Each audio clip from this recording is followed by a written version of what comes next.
오늘 말씀은 스가랴서 7장 1절로 14절의 말씀입니다. 함께 읽습니다. 다리오 왕 제4년 아홉째 달 곧 기슬레월 4일에 여호와의 말씀이 스가랴에게 임하니라. 그때에 베델 사람이 사레셀과 레겜멜렉과 그의 부하들을 보내어 여호와께 은혜를 구하고 만군의 여호와의 전에 있는 제사장들과 선지자들에게 물어 이르되 내가 여러 해 동안 행한 대로 5월 중에 울며 근신하리이까 하매 만군의 여호와의 말씀이 내게 임하여 이르시되 온 땅의 백성과 제사장들에게 이르라. 너희가 70년 동안 다섯째 달과 일곱째 달에 금식하고 애통하였거니와 그 금식이 나를 위하여 한 것이냐. 너희가 먹고 마실 때에 그것은 너희를 위하여 먹고 너희를 위하여 마시는 것이 아니냐. 예루살렘과 사면 성읍에 백성이 평온히 거주하며 남방과 평원에 사람이 거주할 때에 여호와가 옛 선지자들을 통하여 외친 말씀이 있지 않으냐 하시니라.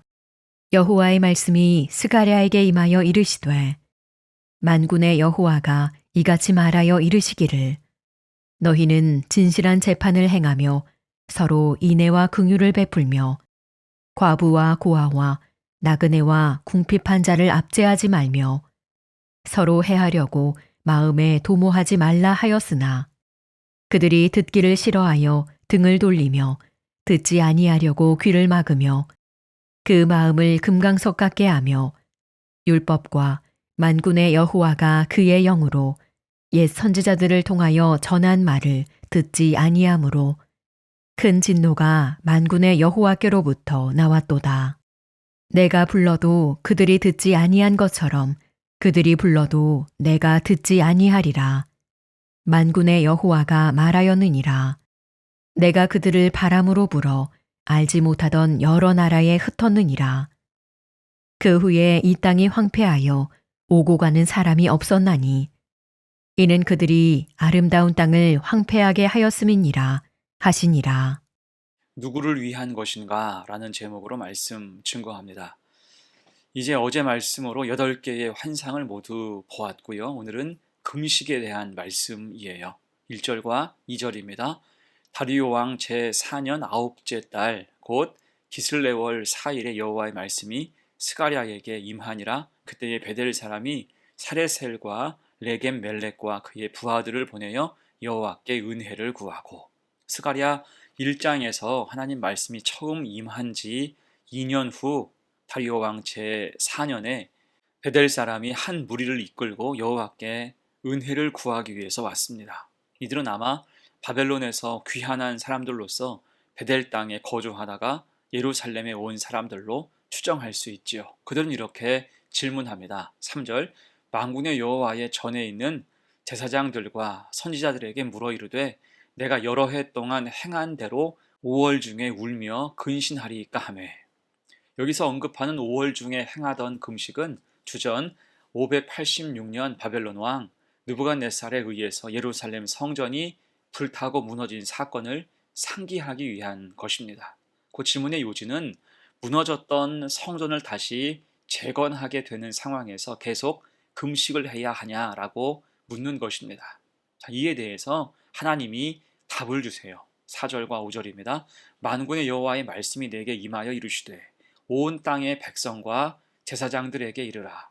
너희가 70년 동안 다섯째 달과 일곱째 달에 금식하고 애통하였거니와 그 금식이 나를 위하여 한 것이냐.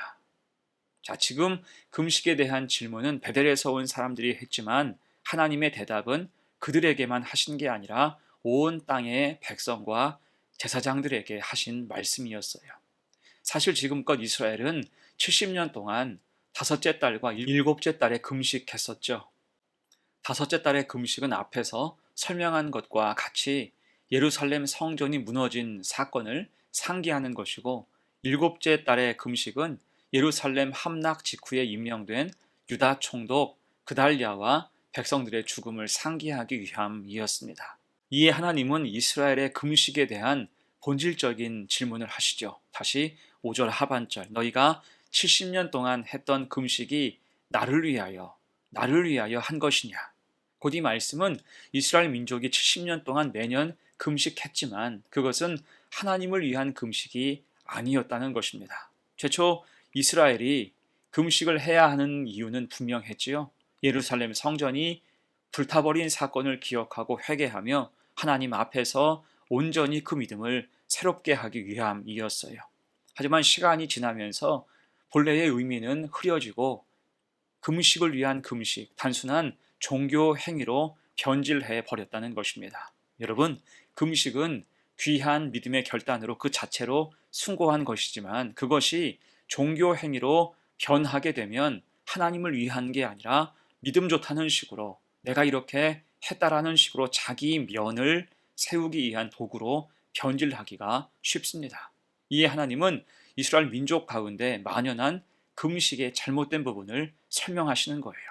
6절과 7절입니다. 너희가 먹고 마실 때에 그것은 너희를 위하여 먹고 너희를 위하여 마시는 것이 아니냐.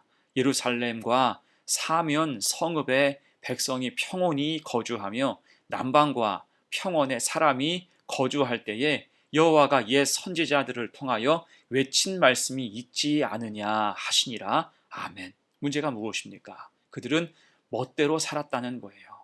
먹고 마실 때 스스로 만족하기 위해 먹고 마셨다는 겁니다. 하나님은 안중에도 없었다는 거예요. 사도 바울은 말하기를 그리스도인은 삶에서 먹든지 마시든지 무엇을 하든지 다 하나님의 영광을 위해서 해야 한다고 강조했지만 이들은 그저 자기의 기분과 만족을 위해서만 먹고 마신 것입니다. 또한 그들은 스스로 평온하다 여길 때 하나님을 찾지 않았어요. 선포하신 말씀도 대충 들었습니다. 곧 하나님 없이 사는 게 일상이었다는 거예요. 그렇다면 말씀이 없는데 어떻게 하나님의 뜻에 합당하게 살아갈 수가 있을까요? 그러다 보니 곳곳에서 문제가 발생하고 말았다는 거죠. 9절로 11절입니다. 만군의 여호와가 이같이 말하여 이르기를 너희는 진실한 재판을 행하며 서로 인애와 긍휼을 베풀며 과부와 고아와 나그네와 궁핍한 자를 압제하지 말며 서로 해하려고 마음에 도모하지 말라 하였으나 그들이 듣기를 싫어하여 등을 돌리며 듣지 아니하려고 귀를 막으며. 자, 그들에게 말씀이 없고 회개가 없으니 어떻게 됩니까?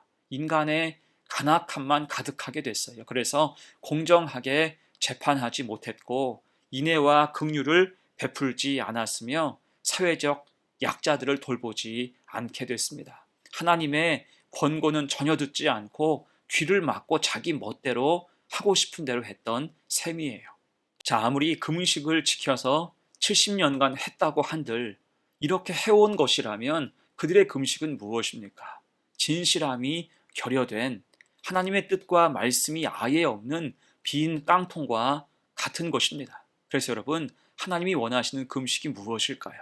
그것은 진실하게 재판하고 서로 긍휼히 여기며 자비를 베풀고 가난하고 소외된 자들을 압제하지 말고 서로 돕고 나누는 삶의 모습에 있다라는 것입니다. 단순히 음식만을 금하고 스스로 몸을 괴롭게 하는 것만으로 하나님의 기뻐하시고 원하시는 금식이 될 수 없다는 거예요.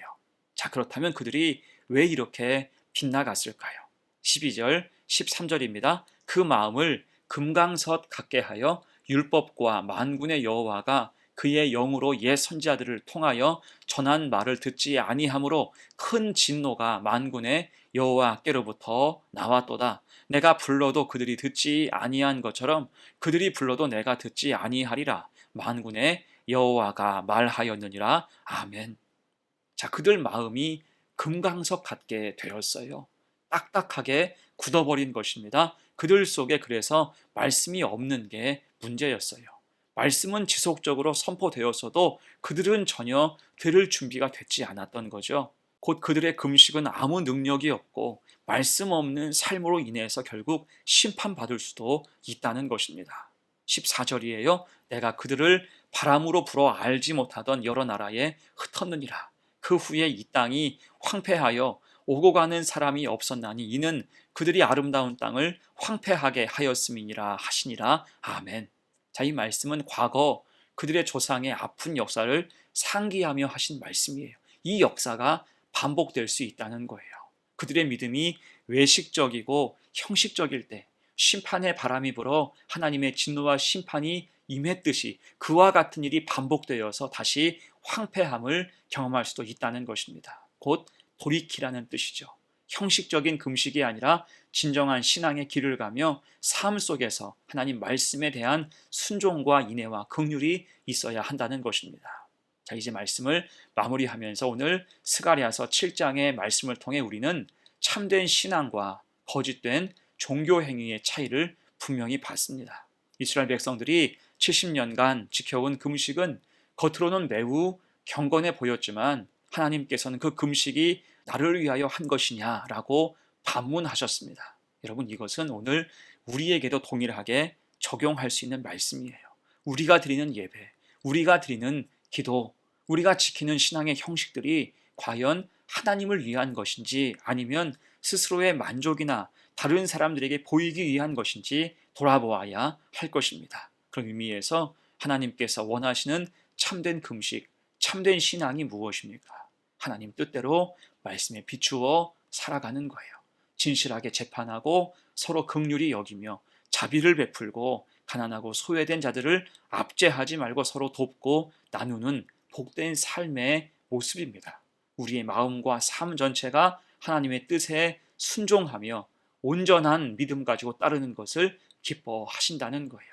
그러한 금식이, 그러한 사랑이 흘러가는 금식이 복되고 아름답다 할 수가 있다는 거지요. 그래서 형식적인 신앙에서 벗어나서 하나님 마음에 합한 참된 믿음으로 우리가 행하는 신앙의 행위 하나하나에 하나님의 은혜가 가득 깃들어 살아갈 수 있는 복된 성도가 되시기를 간절히 축원합니다. 아멘. 함께 기도합니다. 은혜로우신 하나님 아버지, 오늘 말씀을 통해 참된 신앙이 무엇인지 깨닫게 하시오니 감사합니다. 우리의 예배와 기도, 모든 신앙 행위가 주님을 기쁘시게 하는 것이 되게 하시고 형식에 머물지 않고 삶으로 드려지는 참된 예배가 되게 하옵소서. 우리 마음이 금강석처럼 굳어지지 않게 하시고 항상 주님 말씀에 귀 기울이며 순종하는 자들이 되게 하옵소서. 그래서 참된 예배와 참된 믿음, 참된 금식이 있는 복된 믿음의 삶이 되게 하옵소서.